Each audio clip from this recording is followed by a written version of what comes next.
میرے خیال میں جتنی ان کو سزا دے دی گئی اور جو کچھ ہوا ہے یہ بھی ایک غیر معمولی بات ہے. لیکن سوال ایک اور اٹھتا ہے شاہ صاحب، وہ سوال یہ ہے کہ جس طرح اب کی بار یہ کہا گیا کہ ان کی سیاسی انوالومنٹ تھی، پھر 8 فروری 2024 کو جو کچھ ہوا یہ کیا کوئی پھر کل کوئی اور کھڑا ہوگا اور کہے گا کہ وہ تھا؟ تو یہ 8 فروری ظاہر ہے شاہ صاحب میں 47 الکا کور کر رہا تھا اسلام آباد کا، اور مجھے کوئی عصر کے وقت دفتر سے کہا گیا کہ آپ چلے جائیں الیکشن کمیشن آف پاکستان، کیونکہ وہاں پر جو لڑکا ڈیوٹی کر رہا تھا وہ ایک لمبے ٹائم سے کر رہا تھا، وہ ریسٹ کرنے کے لیے چلا گیا. ہمارے پاس ظاہر ایک گروپ ہوتا ہے رپورٹرز کا جو جس پولیس اسٹیشن سے رزلٹ آتے ہیں وہ دیتے ہیں، تو ہمارے پاس ایک گروپ تھا، وہ جیتے ہوئے آ رہے تھے، ایک دم سے وہ رک سے گئے تھے. تو یہ جو سلسلہ اس وقت یہ شفاف تھے، وہ اگر اس وقت انوالومنٹ تھی تو یہ کیا تھا پھر؟ دیکھیں یہ جو 2024 کا الیکشن ہے اس کے اوپر تو بہت بڑا سوالیہ نشان، اس پہ آپ صرف پی ٹی آئی کو نہ دیکھیں، اس میں جو پیپلز پارٹی جو حکومت میں بیٹھی ہے ان کے چیئرمین جلسے میں کہتے ہیں بھائی تم فارم 47 والے ہو، ہم سے زیادہ بات نہ کرو.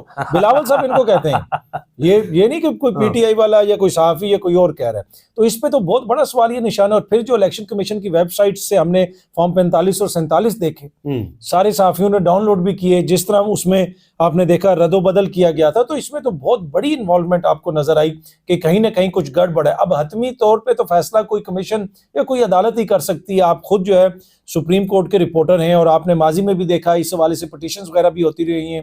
اب غالباً آئینی عدالت میں بھی اس حوالے سے معاملہ گیا ہوا ہے. لیکن اس میں کوئی دو رائے نہیں کہ 2024 جو ہے وہ پاکستان کی تاریخ کے حوالے سے ایک غیر معمولی الیکشن تھا، اور اس کی 2-3 وجوہات ہیں. ایک وجہ تو یہ ہے کہ ایک سیاسی جماعت جس کو ختم کرنے کی ساری کوشش کی گئی، الیکشن سمبل آپ نے ان سے لے لیا، ان کے لوگوں کو نہ جلسے کی اجازت تھی نہ جلوس کی اجازت تھی، ان کی ماؤں بہنوں سے کاغذات نامزدگی چھینے گئے، کارنر میٹنگ نہیں کر سکتے تھے. ٹھیک ہے، سب نے دیکھ، اس کے باوجود جس طریقے سے انہوں نے پرفارم کیا اس نے ہر چیز کو بدل کے رکھ دی. اسی لیے پھر اگر اس میں کوئی دھاندلی ہوئی ہے تو وہ بھی پھر غیر معمولی لیول پہ ہوئی ہے جو کچھ بھی ہوا. تو اب باقی تو حتمی طور پہ جب کوئی کمیشن بنے گا کوئی وہ فیصلہ کرے گا. لیکن یہ بات آپ کی ٹھیک ہے، اگر ان پہ الزام لگ رہا ہے، اور وزیر دفاع نے تو کل ٹی وی پہ بیٹھ کے کہہ دیا کہ جی جنرل باجوہ ہمیں دھمکیاں دے رہے تھے کہ مجھے ایکسٹینشن نہ دی تو میں ٹیک اوور کر لوں گا. تو کیا وہ مداخلت نہیں تھی؟ اب وزیر دفاع یہ اگر الزام لگائے گا تو بھائی آپ پھر یہ بتائیں نا کہ اس کے کانسیکوینسز کیا ہیں. تو باتیں اور خبریں تو راجہ بشارت صاحب بھی دے لیتے ہیں، اور کاظمی بھی دے لیتے ہیں، ٹھیک ہے کہ نہیں؟ آپ تو وزیر دفاع ہیں، آپ نے ہمیں خبر تھوڑی دینی ہے، آپ نے اس کے اوپر ایکشن کیا لیا. تو یہ ہے ایشو کہ یہاں پہ جو ہے وہ چیزیں اتنی زیادہ گڑبڑ ہوئی ہوئی ہیں کہ کوئی سمجھ نہیں آتی کہ کیا یہ صرف سیاست ہے یا پھر اس میں کوئی حقیقت ہے یا صرف یہ بیانیاں بنانے کی کوشش ہے. باقی اگر ایک راستہ کھلتا ہے تو یقیناً پھر اس میں آمد و رفت تو لگی رہے گی. شاہ صاحب راستے کی بات آپ نے کی، اور سیاست میں یا زندگی کے کوئی بھی ڈپارٹمنٹ لیں آپ، شعبہ لیں، اس میں مکالمے کو بڑی بنیادی اہمیت حاصل ہے. اور ہمارے نبی حضرت محمد صلی اللہ علیہ وآلہ وسلم مکالمے کو بڑی وہ ترجیح دیا کرتے تھے، اہمیت دیا کرتے تھے. صلح حدیبیہ یہی ہے. جو بات آپ نے کی کہ آئینی عدالت میں ایک پٹیشن دائر ہے، وہ جس وقت شاہ صاحب آپ کو یاد ہوگا کہ مخصوص نشستوں کے کیس کی سماعت ہو رہی تھی، نہ صرف اس وقت بلکہ جب عمران خان صاحب نیب امینڈمنٹ والے کیس میں وہ ویڈیو لنک پر پیش ہوئے عدالت کے سامنے، انہوں نے عدالت کے سامنے یہ بات رکھی جی کہ دھاندلی کمیشن بنایا جائے انتخابات میں. اور پھر جو 9 مئی کے حوالے سے انہوں نے بات کی کہ 9 مئی کے کیسز میں کور کیے میں نے، اس پر میں بات کروں گا آگے چل کر. دھاندلی کمیشن بنایا جائے، اس پر کمیشن بنایا جائے. اور پھر آپ نے یہ بھی دیکھا ہوگا کہ جیسے ستر اللہ نے یہ لائیو پروسیڈنگ میں یہ رماز دی ہے کہ میں آج بھی سمجھتا ہوں کہ ہمارے جو 2-3 بنیادی ایشوز ہیں جو بنیادی انسانی حقوق کے ساتھ جڑے ہوئے، ایک تو ووٹ والا معاملہ ہے، 8 فروری کو جو انتخابات ہوئے تھے وہ معاملہ، اور دوسرا لاپتہ افراد والا معاملہ. اس پر جو ہے نا کمیشن بننے چاہیے، لیکن وہ کمیشن تو نہیں بن سکا ابھی تک. اور نہ ہی وہ اس وقت پٹیشن جو ہے سپریم کورٹ آف اب تو وفاقی فیڈرل کورٹ میں چلی گئی ہے، کنسٹیٹیوشن میں چلی گئی ہے، وہ وہاں ہے. اب کیا سمجھتے ہیں کہ اگر کوئی بنتا ہے کمیشن یا کوئی عدالت اس پر ایکشن لیتی ہے تو عدالت کیا انصاف کر پائے گی؟ دیکھیں اس وقت تو جو 26ویں آئینی ترمیم ہوئی اس وقت بھی تحفظات کا اظہار کیا گیا. 27ویں آئینی ترمیم کے بعد اب تو حالت یہ ہو گئی ہے کہ میرے خیال میں دنیا کی پارلیمانی تاریخ میں جہاں پہ بھی پارلیمانی جمہوریت ہے، شاید یہ کوئی پہلا ایسا موقع ہو کہ ایک ترمیم کے اوپر اقوام متحدہ نے تحفظات کا اظہار کیا. 27ویں آئینی ترمیم میں. اب حالت یہ ہو گئی ہے کہ یہ حکومت والے دعوے کر رہے ہیں, یہ جہاز کا انجن نہیں ٹھنڈا ہونے دیتے جی, ادھر جا رہے ہیں تو ادھر جا رہے ہیں, وزیر اعظم صاحب آ رہے ہیں تو وہ جا رہے ہیں. حالت یہ ہو گئی ہے کہ آپ کے ملک کے اندر آپ کی سفارتی فتح اتنی زیادہ ہو چکی ہیں کہ ناروے کا سفیر جو ہے وہ سپریم کورٹ پہنچ گیا کہ میں جا کے دیکھوں کہ بھائی پروسیڈنگ کیسی ہو رہی ہے, کیسی کیا ہو رہا ہے. اس کے اوپر آپ نے ڈی مارچ تو کر دیا, لیکن آپ تو کہتے ہیں کہ یہاں پہ تو انصاف کا بول بالا ہوتا ہے, تو آپ تو کہیں جی باقی سفرا بھی آئیں اور بیٹھیں دیکھیں. جی جی, جب مسئلہ ہی کوئی نہیں ہے. اس سے آپ اندازہ لگا لیں کہ جو انصاف کے حوالے سے ایک پرسیپشن ہے نا, دیکھیں ایک تو انصاف ہوتا ہے, پھر ایک پرسیپشن بھی ہوتی ہے کہ لوگوں کے ذہنوں میں جو پرسیپشن ہے, اور عالمی سطح پہ جو پرسیپشن بن گئی ہے کہ 26ویں اور 27ویں آئینی ترمیم کے بعد لگتا ہے ایسے ہے کہ عدالتیں جو ہیں وہ ایگزیکٹو کے خلاف نہیں جا سکتی. جہاں پہ ایگزیکٹو آ جائے گا وہاں پہ عدالت کے اختیارات محدود ہو جائیں گے. انفارچونیٹلی لگتا ہے ایسا, ہو سکتا ہے کہ ایسا نہ ہو, اور یہی وجہ ہے کہ پھر ناروے کا سفیر بھی جا کے وہاں پہ بیٹھ گیا. تو جو آپ بات کر رہے ہیں کہ کیا انصاف ہوگا یا انصاف نہیں ہوگا, یہاں پہ جو ہے نا وقت کے تحت اور آپ کے حالات کے تحت انصاف ہوتا ہے. یہ وہی میاں صاحب ہیں جن کے حوالے سے پاناما JIT جو ہے نا ریڈیو پہ لا کے کاغذات لے کے آتے تھے, اوپر لکھا ہوتا تھا JIT والیوم فلانا اور والیوم فلانا, اور پھر آپ نے دیکھا کہ نیب ان کے خلاف کس قسم کی گواہیاں پیش کرتے تھے, کس قسم کے آرگومنٹس دیتے تھے. آپ خود عدالتوں میں جاتے رہے, کور کرتے رہے. میاں صاحب کا وہ کیس پاناما والا تو میں نے کور کیا, وہ بکسے بھر بھر کر لایا, بکسے بھر بھر کے لایا. جی جی جی. تو واجد زیاد صاحب پر بھی وہ جرح وغیرہ ہوئی, وہ وہاں کھڑے ہوئے, لیکن بعد ازاں ان کے ساتھ میاں صاحب جس طرح لندن سے آئے تو عدالت کہاں چلی گئی. یہی تو میں عرض کروں کہ وہی نیب والے عدالت میں پیش ہوئے, انہوں نے کہا جی ہم تو بندے ہی بڑے خراب تھے, بندہ اصل بندہ تو یہ ہم نے تو بڑی ان سے زیادتی کی ہے, ہمیں کوئی ایشو نہیں ہے. اور یہی لوگ جو آج کل عمران خان کے خلاف کیس کر رہے ہیں نا, جب حالات تبدیل ہوں گے تو ہو سکتا ہے کہ یہی پروسیکیوٹر کہے نہیں بھائی ایسی تو بات ہی نہیں ہے, یہ بندے ہی بڑے اچھے ہیں, ٹھیک ہے کہ نہیں, ان کا تو کوئی مسئلہ ہی نہیں ہے. تو جس طرح حالات کے ساتھ یہاں پہ چیزیں تبدیل ہوتی رہتی ہیں, تو انصاف بھی بڑا سبجیکٹو قسم کا ہے, وہ وقت کے ساتھ ساتھ ملتا ہے. جس جو آپ کا کوشچن تھا کمنگ بیک ٹو اٹ کہ کیا انصاف ہو جائے گا جی, پاکستان میں ہمیشہ ہی انصاف بھی ہوتا ہے. چیف جسٹس عمر عطا بندیال اس وقت کی جو طاقتور سپریم کورٹ ہوتی تھی, وہ ہوتے ہیں, ان کے پاس دو اشخاص جاتے ہیں, انہیں کہتے ہیں کہ آپ قاضی فائز کو بینچ میں کیوں شامل نہیں کرتے, تو وہ آگے سے جواب دیتے ہیں کہ وہ پرسنلائز ہو جاتا ہے, غصہ کرتا ہے, فلاں کرتا ہے, ڈمگاں کرتا ہے. تو وہ ایک طاقتور شخصیت کہتی ہے دوسرے چیف جسٹس عمر عطا بندیال کو مخاطب کر کے کہ ہی ول مینج اٹ, جو دوسری شخصیتوں کے ساتھ جاتی ہے, لیکن آپ انہیں شامل کریں. ایک سپریم کورٹ آف پاکستان کا ایک فیصلہ ہوتا ہے, اس میں ایک آبزرویشن بھی ہوتی ہے سابق چیف جسٹس گلزار کی, کہ قاضی فائز عیسیٰ صاحب مستقبل میں عمران خان صاحب کا کوئی کیس نہیں سن سکتے, کیونکہ یہ ماضی میں فریق رہے ہیں. وہ صدارتی ریفرنس کے دور میں, اور ویسے بھی آپ کو یاد ہوگا ایک واٹس ایپ کے میسج پہ قاضی صاحب نے نوٹس بھی لے لیا تھا ترقیاتی فنڈز والا, اور وہ بھی کوئی آپ کی صحافتی برادری کے سنا ہے, ادھر سے کہیں خبر چھپی, جی خبر چھپی, اور بعد میں پھر قاضی صاحب نے کہا جی وہ میرا واٹس ایپ ہیک ہو گیا, یہ بھی انہوں نے بات کی تھی. تو قاضی صاحب نے تمام فیصلے میں پورا, چونکہ وہ میں اس وقت سپریم کورٹ طاقتور, قاضی صاحب بڑے طاقتور ہوتے تھے, اور وہ کور کی. ایک دفعہ یہ ہوا کہ قاضی صاحب نے کہا جی کہ وہ نیا عدالتی سال شروع ہو رہا تھا شاہ صاحب, تو میں یہ واقعہ سنا کر تھوڑا سا آگے بڑھیں گے. تو انہوں نے کہا جی دیکھیں جی, میرے ساتھ وطی اللہ جان, عدیل سرفراز اور دیگر لوگ اور بھی تھے. تو انہوں نے کہا دیکھیں جی کہ اب جو ہے وہ میں نے اپنے جو اختیارات ہیں سرنڈر کیے, اب بینچ بنتے ہیں تو کوئی پریڈکٹ نہیں کر سکتا کہ فیصلہ کیا ہوگا. تو میں نے کہا جی کہ میں پریڈکٹ کر سکتا ہوں. قاضی صاحب کے سامنے کھڑے ہوئے, میں نے کہا سر میں پریڈکٹ کر سکتا ہوں کہ فیصلہ کیا آئے گا. اور پھر ہر کیس قاضی صاحب نے پاکستان تحریک انصاف کا اپنے سامنے لگایا. اور اب کیا سمجھتے ہیں کہ قاضی صاحب پاکستان کے عدالتی گورکر نے, دیکھیں قاضی صاحب جو کر کے گئے ہیں پاکستان کے عدالتی نظام کے ساتھ, ٹو بی آنیسٹ اس کی کوئی نظیر نہیں ملتی. دیکھیں یہاں پہ یہ تھا کہ سم ٹائم یہ تاثر تھا, اب ہو سکتا ہے یہ تاثر غلط ہو, اینڈ آف دا ڈے میں کوئی عقل کل تو نہیں ہوں, لیکن تاثر یہ تھا کہ اسٹیبلشمنٹ اور عدالت مل کے کھیلتی ہے, وزیر اعظم کو کیا جاتا ہے اور سسٹم اور یہ عدالت مل کے چلتی ہے. اب تاثر یہ ہوا ہے کہ عدالت جو ہے وہ ایگزیکٹو کی محکوم ہو گئی.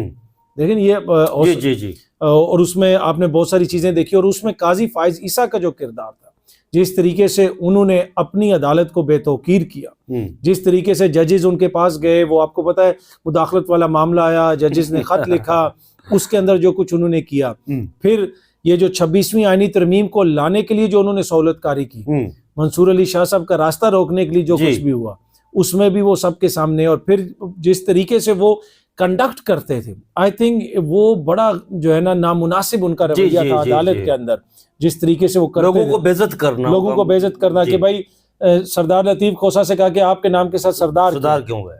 تو وہ ایک حافظ الفاظ صاحب ہوتے تھے، تو وہ کہتے ہیں آپ کے نام کے ساتھ حافظ کیوں لکھا ہوا ہے؟ وہ وکیل تھے، اور پھر بعد ازاں اچھا یہ بھی ایک بڑا لطیفہ ہے جی، وہ یہ جو فیصل باؤڈا والا توہین عدالت والا کیس بنا، تو اس میں حافظ الفاظ صاحب کو معاون بنایا کہ جی چونکہ آپ حافظ ہیں اور آپ معاون بنے جناب عدالت کے، وہ یہ کیا کرتے ہوتے تھے نا قاضی صاحب، وہی نا۔ تو وہ قاضی صاحب نے میرے خیال میں صرف عدالت کو نہیں، قاضی صاحب نے پاکستان کا جو جمہوری سٹرکچر تھا اس کی جو بنیادیں ہیں وہ پہلے ہی کافی کمزور تھیں، قاضی صاحب نے ان کو ختم کر دیا۔ قاضی صاحب نے دیکھیں نا، جس چیز کے اوپر، چھوٹی سی چیز کے اوپر آپ کا جمہوری نظام کھڑا تھا، قاضی صاحب نے اس کو ختم کر دیا۔ دیکھیں اس میں ایسی سہولت کاری کی، میں چھوٹی سی آپ کو مثال دیتا ہوں۔ اب 27ویں آئینی ترمیم ہو گئی ہے، جس طریقے سے یہ ہمارے سامنے ہے، یہ قاضی صاحب کو کریڈٹ جاتا ہے۔ یہ جو آئینی عدالت بنی ہے، یہ آپ نے ایک باڈی بنا دی ہے جو مستقل بنیادوں کے اوپر آپ کی پارلیمنٹ کے اوپر بیٹھے گی جی۔ کالے کو حکومت آتی ہے، اس کے پاس جو ہے ساری سیٹیں ہوتی ہیں پارلیمنٹ کی، مثال کے طور پہ 100% سیٹیں ان کے پاس، نون لیگ کوئی لے لیں جی، نون لیگ کوئی لے لیں، وہ ایک نئی ترمیم لے کے آتے ہیں کہ جی 27ویں ترمیم ہم ختم کر رہے ہیں۔ کیا وہ جو فیڈرل کانسٹیٹیوشنل کورٹ ہے وہ اپنے وجود کو ختم کرے گی؟ آپ جیسا کوئی دوست، میں یا کوئی اور جا کے اپیل کر دے گا جی یہ کانسٹیٹیوشنل جو امینڈمنٹ ہے یہ غلط ہے، فیڈرل کانسٹیٹیوشنل کورٹ کہے گی بالکل ٹھیک ہے جی غلط ہے، یہ نہیں ہو سکتا۔ تو یہ مستقل بنیادوں کے اوپر وہ کچھ کر گئے کہ جس کو تبدیل کرنا بڑا آسان نہیں ہوگا، اور آپ ادھر سے واپس اس طرف آنا جہاں پہ جس پوزیشن میں ہم پہلے تھے۔ پہلے تو دیکھیں نا، جنگ یہ تھی کہ ہم نے یہاں سے آگے کدھر بڑھنا ہے، 70 سال میں ہم وہیں پہ کھڑے ہیں، ہم آگے کب جائیں گے؟ اب اس وقت مسئلہ یہ ہے کہ جدھر ہم کھڑے ہوئے تھے وہاں تک واپس آنے میں بھی ہو سکتا ہے ہمیں 20-30 سال لگے۔ اچھا شاہ صاحب، یہ تو ہو گیا، اب یہ تو مجموعی صورتحال ہو گئی فیض حمید صاحب کے معاملے کو لے کر، عمران خان صاحب۔ اچھا عمران خان صاحب کے معاملے پر تھوڑی سی بات کرتے ہیں، پھر اکانومی کی بات کرتے ہیں۔ آپ نے، اب تاریخ کے اسٹوڈنٹ ہیں، اب تاریخ کے طالب علم ہیں، وہ پاناما سب سے پہلے آپ نے اسٹوری کی تھی، پاناما کی بریک کی تھی BBC کے لیے، باقی پھر جماعت اسلامی والوں نے اس کو سپریم کورٹ آف پاکستان میں بطور ایویڈنس بھی پیش کیا تھا۔ عمران خان صاحب پچھلے 2.5 سال سے قید و بند کی صحبتیں، ان کی فیملی، حفیظ اللہ نیازی صاحب کہتے ہیں کہ جی کہ انہیں کہا جاتا ہے کہ ٹوٹے جھکے وہ نہیں کرتا سارا۔ نواز شریف صاحب بھی جیل میں رہے، زرداری صاحب بھی جیل میں رہے، کیا دیکھتے ہیں ان کے بیچ میں اگر کوئی؟ جی دیکھیں، ایک تو وہ جو پاناما کی تھی سٹوری، پاناما سے جب سکینڈل آیا، پاناما لیکس آیا، اس کے بعد پتہ چلا کہ جی شریف خاندان کے لندن میں فلیٹس ہیں، تو جو میری سٹوری تھی BBC کے لیے وہ ان فلیٹس کے حوالے سے تھی، کیونکہ شریف خاندان کے جو صاحبزادے تھے غالباً حسین نواز صاحب، انہوں نے ٹی وی پہ ایک سینئر اینکر کو انٹرویو دیا اور کہا کہ الحمدللہ یہ فلیٹس ہم نے 2006 میں خریدے۔ لیکن جب میں نے اس کے سرکاری پیپر نکالے، برطانیہ میں ہی، BBC میں ہی تھا اس وقت میں، تو اس میں فلیٹس کی ملکیت 90 کی دہائی سے تبدیل ہی نہیں ہوئی تھی۔ اچھا، تو پھر ہم نے ان کو خط لکھا، بلکہ 2 خط لکھے، ایک حسن صاحب کو اور ایک حسین نواز شریف کو، BBC کے لائر کے ساتھ بیٹھ کے خط لکھا۔ وہ خط آج بھی میرے پاس پڑے ہیں، ان کو جو ڈیلیور ہوئے اس کی کاپی بھی BBC کے ریکارڈ میں موجود ہے۔ تو وہ جناب خط میں یہ پوچھا گیا کہ آپ نے یہ دعویٰ کیا ہے کہ یہ فلیٹس آپ نے 2006 میں خریدے، لیکن برطانوی حکومت کے ریکارڈ کے مطابق تو ان فلیٹس کی ملکیت 90 کی دہائی سے تبدیل ہی نہیں ہوئی، تو آپ نے کیسے خرید لیے 2006 میں؟ کیا آپ نے کوئی کمپنی خریدی؟ کیونکہ ان فلیٹس کو کمپنیاں اون کرتی ہیں، تو کیا آپ نے وہ کمپنیاں خریدی؟ ان کا کوئی ثبوت آپ کے پاس کچھ ہے؟ پر انہوں نے کوئی اس کے حوالے سے نہ جواب دیا۔ 1 ہفتہ ہم نے انتظار کیا، BBC نے خط لکھنے کے بعد کوئی جواب نہیں آیا، پھر وہ سٹوری کر بتا دی کہ اس میں جو ساری چیزیں تھیں۔ اب جو اگلا آپ کا کویسچن ہے کہ عمران خان صاحب بھی جیل میں ہیں، یہ لوگ بھی جیل میں، دیکھیں انہوں نے بھی یقیناً سسٹم کے اندر سب کے ساتھ زیادتی ہوئی جی، میاں صاحب کے ساتھ بھی زیادتی ہوئی ہوگی، زرداری صاحب کے بھی ساتھ زیادتی ہوئی ہوگی، اور عمران خان صاحب کے ساتھ جو کچھ ہو رہا ہے وہ بھی آپ کے سامنے ہے۔ لیکن عمران خان جس طریقے سے چیزوں کو ہینڈل کر رہے ہیں وہ تھوڑا سا مختلف ہے۔ دیکھیں ہم نے اپنی زندگیوں میں کسی کو ایسے مزاحمت کرتے ہوئے نہیں دیکھا۔ اب ہو سکتا ہے ان کی بہت ساری ایسی چیزیں جن پہ آپ بھی تنقید کر سکتے ہیں، میں بھی تنقید کر سکتا ہوں، لیکن ہم بات کر رہے ہیں نا کہ دیکھیں وہ جیل میں ہیں اور جس طریقے سے ان کا مقدمہ چلایا جا رہا ہے، میاں صاحب کو تو عدالت میں بھی پیش کیا جاتا تھا، صحافیاں جو صحافی ہیں وہ ٹولیاں بنا کے جاتے تھے میاں صاحب کو ملنے کے لیے. جی میاں صاحب کا کھانا بھی گھر سے آتا. ایون کہ جو اٹک جیل میں جب تھے, مجھے ایک سینئر صحافی نے بتایا کہ جب میاں صاحب اٹک جیل میں تھے تو وہ بیٹ رپورٹر تھے اور وہ ایک انگریزی اخبار کے لیے لکھتے تھے اور وہ اٹک کور کرنے جاتے ہوتے تھے. اٹک کے قلعے میں بھی ان کا کھانا گھر سے آتا تھا.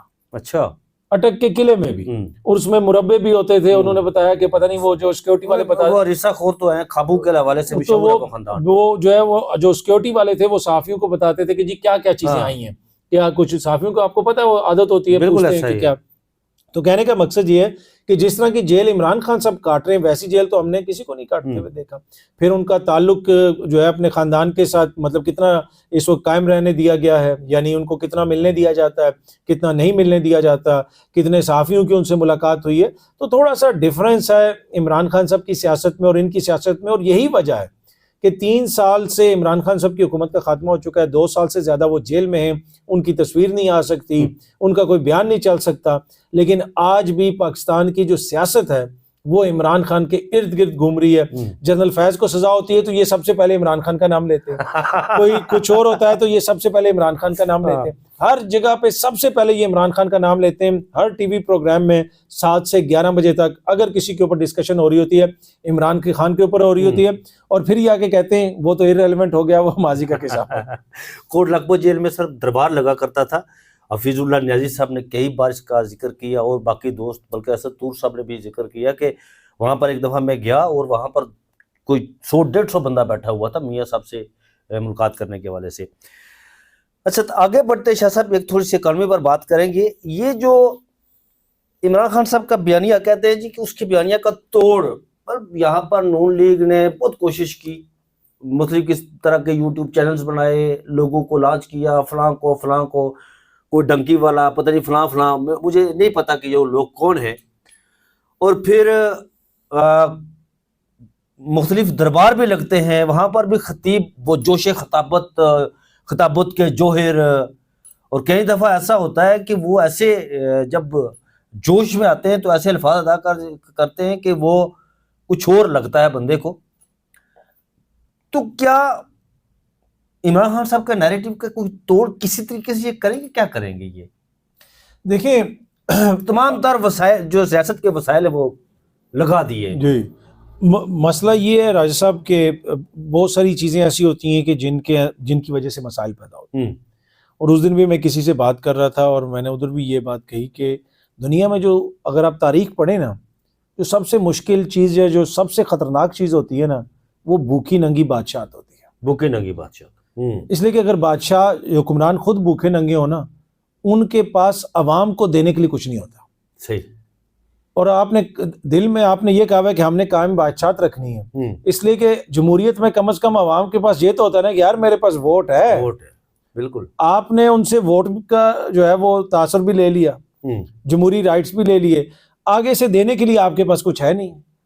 تو وہ سکے تے مل مائیا وہ ٹھیک ہے کہ نہیں, اس پہ تو نہیں. یا تو انہوں نے اکانومی بہتر کر لی ہوتی نا, جس جانب آپ کا اشارہ. جی اکانومی ان کی اگر بہتر ہو گئی ہوتی, انہوں نے کچھ ڈیلیور کر لیا ہوتا, جتنے یہ تجربہ کار ہیں وہ سب کچھ کر لیا ہوتا, تو شاید عمران خان کے بیانیے کا کوئی توڑ. چلیں آپ آرگیو کر سکتے ہیں نا کہ جی عوام خوشحال ہو چکی ہوتی, $150 پہ آ چکا ہوتا, پٹرول $80 پہ آ چکا ہوتا, چینی $60 پہ آ چکی ہوتی, تو شاید جو ہے وہ لوگ کہتے ہیں کہ یار وہ بڑا جو ہے ناکام حکمران تھا, وہ تجربہ کار تھا, لیکن انہوں نے سب کچھ بہتر کر دیا.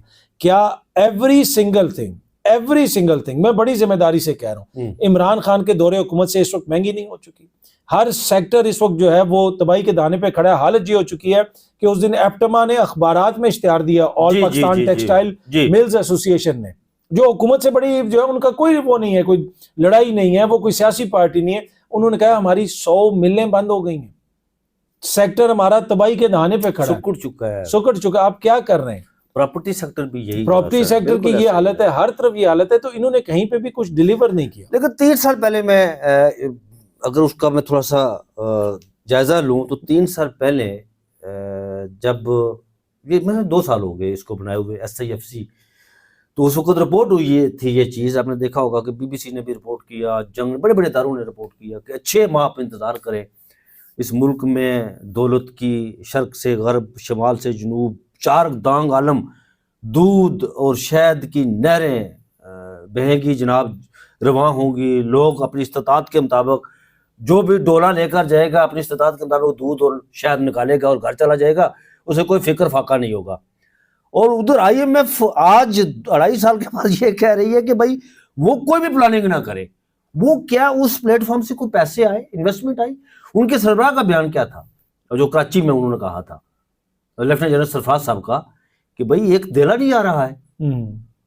اصل میں دیکھیں یہ شہباز شریف صاحب کی شبانہ روز محنت دیکھیں، اصل میں یہ ہے کہ کوئی چیز بھی آئسولیشن میں کام نہیں کر سکتا۔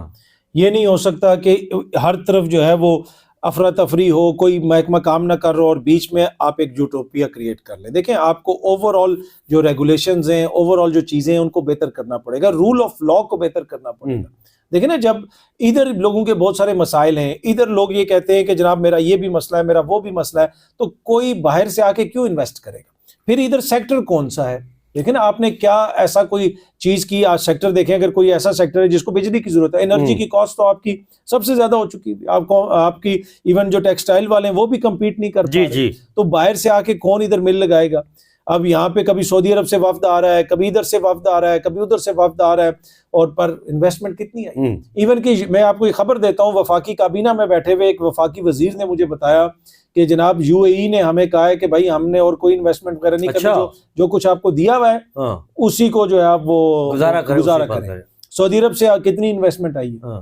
دیکھیں نا، گوگل انویسٹ کر رہا ہے انڈیا میں، Amazon انویسٹ کر رہے ہیں انڈیا میں، آئی فون والے وہاں پر انویسٹ کر رہے ہیں۔ تو یہاں پہ آپ کو دیکھیں، جب تک رول آف لا نہیں ہوگا، کہ کل ایک کمپنی آتی ہے، اس کا مسئلہ بن جاتا ہے، تو کیا اس کو یہ اعتماد ہوگا کہ عدالت سے مجھے ایگزیکٹو کے خلاف جو ہے وہ ایک امپارشل قسم کا ڈیسیجن آ سکے؟ یہ بڑا عام سوال اٹھایا، شاہ صاحب نے جواب دیا کہ دیکھیں اگر کوئی انویسٹر کسی ملک میں پیسہ انویسٹ کرتا ہے، اس کا پیسہ ڈوب جاتا ہے، وہاں پر چور بازاری سارا کچھ ہوتا ہے، تو عدالت اس کے ایک واحد آپشن ہوتا ہے کہ وہاں سے انصاف ملے گا۔